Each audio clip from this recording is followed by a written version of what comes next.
Tama ba ang pagpapadala? Ito, age-old problem. Kay Tatay Digong sa ICC from Ghost Rock, KKK. Attorney Francis, ikaw yung opinionated dito. Well, tamang-tama because one, the Constitution says international law is part of the law of the land. Since 1987 pa yan. So, nung dumating si Senator Miriam Defensor Santiago, Juan Ponce Enrile, and many other legal luminaries, si Harry Roque, bago siya bumaliktad at nagbaka-DDS, they wanted and pushed for the ratification of the Rome Statute. And we ratified that. Ngayon, ang concern or problema ni Tatay Digong, he tried to evade his accountability under the Rome Statute. But he only withdrew after na-conduct yung preliminary examination. And the ICC has already decided na may jurisdiction. Let me address the other argument na most likely ito yung sasabihin ng mga DDS na dapat dito trinay si Tatay Digong at hindi sa ICC. Working daw ang courts natin, etc. One, yes, working on courts. But the criminal justice system is not to courts alone. May 5 pillars yan, nasabi ko na yan kay Attorney Clint. And the first pillar of the criminal justice system is the police or yung nag-i-enforce ng batas. And nasabi na yan sa oral arguments ni Chel Jokno with the Supreme Court Justices na talaga yung mga police reports about homicide or extrajudicial killings, ang nakalagay doon, imbes na suspected murder or homicide or extrajudicial killing, ang nakalagay doon, died of pneumonia. Yung mga autopsy report tsaka police report. Or kung police report man yan na death under investigation, copy-paste, template report. So, hindi din yan pwedeng maging basis if ever walang evidence masyado to try to prosecute President Rodrigo Roa Duterte. That's one. The second is, to trigger domestic jurisdiction, walang nagkaso against Rodrigo Roa Duterte. Dapat may DDS na lawyer na nag-file ng kaso against Duterte sa RTC or sa Supreme Court to prosecute him for crimes against humanity. Yes, we have a local law. Pero hindi ginamit. Bakit hindi ginamit? Una, nakaupo si Duterte. Pagka hindi niya upo, unitin pa din sila. Okay pa sila noon. Kailan na-ship out si Duterte? Nung hindi na sila okay. So hindi na pwedeng maghabol ngayon yung mga DDS lawyers na magpa-file kami ng kaso, crimes against humanity. Wala na. Nag-take effect na yung jurisdiction ng ICC because the principle of complementarity doesn't say unwilling or unable lang. So, sinasabi, courts are working. Unable tayo. Yes, even if courts are working and we're able, may isa pang element, unwilling. If the state is unwilling to prosecute, the principle of complementarity kicks in. And so, domestic jurisdiction is not the only jurisdiction that matters. And by the way, kung i-research nyo po yan as international lawyers, jurisdiction on crimes against humanity is universal, meaning all states have an interest to prosecute crimes against humanity, and indisputably, crime against humanity ang ginawa ni President Rodrigo Roa Duterte. So, tama ang pinadala siya sa ICC. Attorney Libayan, are you in favor of sending Tatay Digong to ICC? Dalawang punto yan.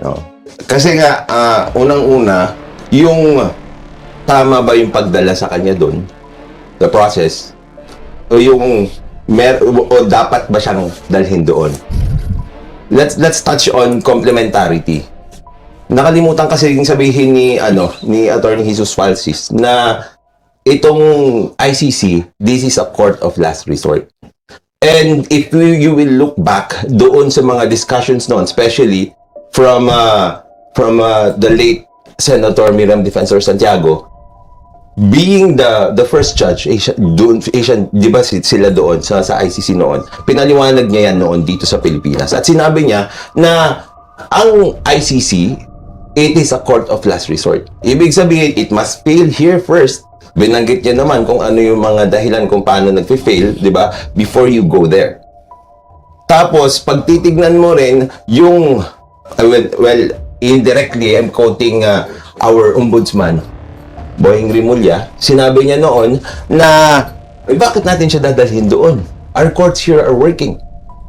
Diba? Siya rin yung nagsabi nung gano'n noon. Well, unity pa noon eh. Then after that, iba na.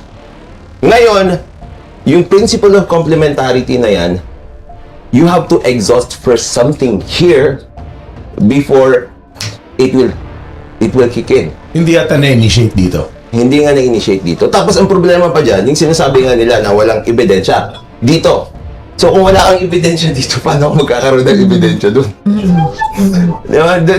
Parang kapag sinasabi mo na, if you will be admitting na dito, sinabi nga niya Attorney Jesus Francis, di ba, ang lumabas niya, okay, so, anong gagawin mo? Papalitan mo yun, ilalagay mo, ano? So, that's fabrication of evidence. May question ako, hindi ba yung non-initiation sa Pilipinas is also evidence of failure? Kasi hindi mo initiate kasi Yun walang na naman yung ano dyan, yung magandang pag-usapan. Kasi nga, hindi naman na nakaupo si Digong. Di ba? Iba na yung administrasyon. Parang more than willing Wala to na siyang immunity prosecute. from suit. Then why will you not prosecute? Biblical nga yung nangyari, parang by repeating itself. Rejoinder, kasi Tapos, tapusin mo na meron yan. pa. I have 2 points eh. Yung isa pa, yung pagpapadala sa kanya, nasunod ba yung batas natin dito? I have no problem kapag dadalhin sila doon as long as nasunod yung due process. Meron dun sa Rome Statute, local courts. Dadalhin sa local courts. Alam naman natin lahat, tayo Hindi mga naman. lawyers. Tayo mga lawyers, we all know that foreign judgments, foreign issuance, foreign warrants of arrest, Kailangan. yung mga yan, they have to go through the courts to be verified Yes. para malaman kung ito ay totoo o hindi. Ang problema kasi dito, what's stopping the government now from going to my house, tapos sasabi niya, uy, may warrant ka ng ICC, let's go. Di ba? Tapos ang gagawin ko, sandali, hindi ko alam yan Hindi, meron ka. Tara, nasama ka na. Sasakay na ka May na. good point last time si Attorney Francis. Sinabi niya, ba't tahimik daw ang Supreme Court? Hindi nag-issue ng TRO. Explain ko bago masagutin kasi sinabi ni Attorney King. Ang point ko nun is, kung totoo yung sinasabi mo na dapat dumaan sa judicial process, there was 12 hours or 10 hours for the Supreme Court to issue a TRO the day of the arrest, the day of being flown out and shipped out to the ICC. And yet, the Supreme Court did not issue a TRO. Until now. Hindi. Kasi, More than 1 year. Ito nga yun. It's not whether or not they issued a TRO. It is whether or not the law was followed. Bakit ayaw mong sagutin? Sasagutin ko. Ito, bakit ayaw mong sagutin yung batas na yung mga papeles na galing sa isang foreign tribunal kailangan dumaan dito. Yung kasal nga bago divorce kailangan dumaan sa korte. 'Di ba? Para maputol lang yung kasal. Ngayon if they will take you out the country tapos magpapakita lang sila ng dokumento from you don't know where. Medyo Kasi- unusual circumstance. First time nga nangyari sa atin yun. Paano mo May sagot ako. ipapaliwanag nun na hindi mo Meron. dapat dalhin sa korte? Meron. Anong batas ang babaliin mo? Oh, okay ka na, attorney, sa 2 points? Okay, go! Oh, hindi. Balikan ko muna bago ko sagutin yung immediate question, ano yung legal basis. One, sabi niya, kailangan i-exhaust daw muna ang local courts in terms of the jurisdiction, yung complementarity. That is not true. Again, na-meet yung unwilling or unable. We were unwilling. Walang kinaso kay Rodrigo Duterte. Suggestion ko ngayon sa mga DDS lawyers kung ayaw nyo ma-ship out si Bato at si Bongo sa ICC, kailangan may magkaso ng kaso na criminal case of crime against humanity against Bato and Bongo para mag-kick in yung domestic jurisdiction, mawalan ng complementarity ang ICC. Free advice, ha? Yes! Sinabi ko kay Attorney Jimmy Bondo, sabi niya, nga we'll think about it. Sabi ng mga DDS lawyers na kausap ko. I'm good friends naman with some DDS lawyers. Kasi co-host natin. Hello, Jimmy. So, unwilling or unable, it's not true. Yung exhaustion of local remedies, pang ibang issue yun. It doesn't apply dito sa ICC. Ngayon, punta tayo dun sa legal basis of why he was shipped out without court intervention. Tanungin din natin yun. Logically, kung talagang magaling ang Supreme Court, and the Supreme Court is the supreme interpreter of the law, at hindi sila nag-issue ng TRO because they can issue TROs. Mabilis nag-issue ng TRO pag the Supreme Court sees an irreparable injury na kailangan pigilan kagad kasi otherwise, hindi mo na nga mauwi si Tatay Digong. And yet, they did not issue a TRO. It's because we have an existing law, RA 9851. It is an act defining crimes against humanity and prosecuting the crime thereof, etc., etc. Doon po sa law na yon, may isang section doon that says, the Philippines may either surrender. So, meron po tayong bagong concept. Kailangan po kasi ang lawyers nagmamandatory continuing learning education. We have to update ourselves every time. So, surrendering is not the same sa extradition na kailangan dumaan muna sa local courts or an international warrant na dapat dumaan sa local courts. Surrender on the basis of crimes against humanity is a sui generis na type of procedure na the Supreme Court did not issue a TRO. Kasi sabi niya, baka lang wala pa kasi Supreme Court decision. But I'm saying, ang sagot sa tanong niya na ano yung legal basis, Rhetorical question ako, ba't hindi nag-issue ang Supreme Court ng TRO? It might be because, it will probably be because may RA 9851, the concept of surrender. Ito, nakita nyo yung inimbento niya na naman, di ba? Nasa batas yun eh. Wala siyang legal basis. Textually! Hindi, tignan mo. Brother, nasa batas Okay, yun. wait. Ikaw kasi, you don't answer the question. That's your problem. The question is, yung validity ng warrants of arrest. Yung mga papeles na galing sa abroad na i-implement dito, yun yung pinag-uusapan. Ngayon, tumalong ka sa surrender. Anong process ng Sagutin ko surrender? din yun. Sagutin ko din yan. Tapos ngayon, iniiwasan mo yung dokumento. How will you prove that that particular document actually is authentic? It's true to itself. Okay. Diba? That's why you go to court. Ang sagot po kasi dyan, wala pa Anong po- legal basis mo? Wala po tayong jurisprudence by the Supreme Court on RA 9851. And then, ang may kasalanan dito, dapat ang tinitira ni Attorney Libayan, dapat maglabas ng implementing rules and regulations, either ang Supreme Court in the enforcement of rights, nasa Constitution yan, to Kasalanan protect na rights. naman ng Supreme Or Court. hindi, or DOJ. Kasalanan ng Oo, Supreme Court sandali. na naman. Kasalanan ng Supreme Court na naman. May tama kami tatlo Let me dito. explain.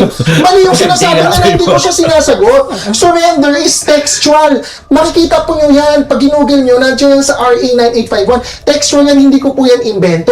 And yung sagot na yun does answer his question because that is the legal basis bakit we-recognize yung ICC warrant as valid because nandun po sa RA 9851 that we can surrender upon a valid warrant. Ngayon ang tanong niya, how do we determine a valid warrant? Ang position ni Libayan, kailangan judicial, domestic court or judicial local process ang mag-determine yan. Kaso walang implementing rules. So, sino magfo-fall under to determine the validity of a warrant? Because you are surrendering to an international court or a foreign body, no? It is the president. Why president? Wait lang, hindi pa ako tapos. Kasi meron kaming doctrine. Ang president is the chief architect of foreign relations. So meron siyang absolute plenipotentiary power to determine how to conduct foreign relations. It is not subject to grave abuse of discretion. Sinabi yan ng Supreme Court sa Vinuya versus Executive Secretary. Ang hirap i-pierce ng exercise of foreign powers or chief architect of foreign powers ni Presidente. Pag sinabi ni Presidente, oh, may warrant from an international court, it's not a state ha, iba po yung state, iba yung extradition. Let's not be confused here. Ang we're talking about nasa RA 9851, cooperation with an international tribunal, which is the ICC. And the surrender there is not determined by anyone else except the President unless you have implementing rules and regulations issued by the Supreme In Court other words, or the parang DOJ. isa makatuwid, tuwirin natin, Si BBM. napadala si Duterte sa Hague dahil kay BBM. Oo. Well, siya yung nagsasabi yan, di ba? Sa akin lang, Sige, last, and then we proceed with our Wala rin, wala. Coach yung ginagawa niya eh. Kasi nga, meron tayong batas. Bakit siya mag-iimbento ng kailangan? Dapat itong Supreme Court gumawa ng TRO, itong si President, siya yung nagpadala, siya yung ganito. Meron tayong batas, nakalagay doon na walang judicial notice. Ang foreign judgments, ang foreign warrants of arrest, foreign documents, walang judicial Has to be proven. That's it. Because hindi mo na kailangan mag-invento. Because we're lawyers, I am say this. Lex specialis beats lex generalis. A special law beats a general law. Yung mga sinasabi niya, una walang ganon. Ang special law na applicable is yung RA 9851. So may batas, agree ako sa kanya, but the batas empowers the executive to ship Duterte out. Thank you for the lively discussion. We're proceeding with the